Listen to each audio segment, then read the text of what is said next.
আসসালামু আলাইকুম সম্মানিত দর্শক, আজকে আমরা ব্যঞ্জন বর্ণ ভ অনুশীলন করব। তাহলে চলুন শুরু করা যাক।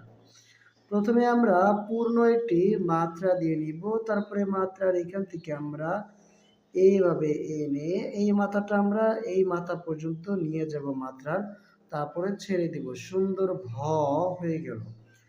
দর্শক, প্রথমে আমরা এইভাবে পূর্ণ একটি মাত্রা দিয়ে নিব, তারপরে মাত্রার এইখান থেকে আমরা এইভাবে এনে তারপরে আস্তে করে এই পর্যন্ত নিয়ে আসব। একটু ফাঁকা থাকবে এই পাশে, শেষে একবারে লেগে যাবে না।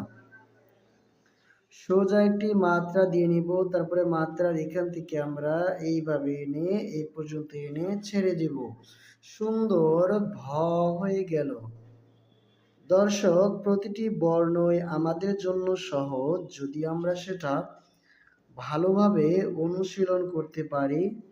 প্রতিদিন নিয়মিত যদি আমরা লিখতে পারি, লেখার অভ্যাস করতে পারি, তাহলেই আমাদের লেখা অনেক সুন্দর হয়ে যাবে ইনশাআল্লাহ।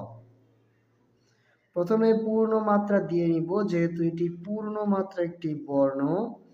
পূর্ণ মাত্রা দেওয়ার পরে তারপরে আমরা এখান থেকে এইভাবে এই পর্যন্ত এনে এইভাবে শেষের মাথা পর্যন্ত আমরা নিয়ে যাব।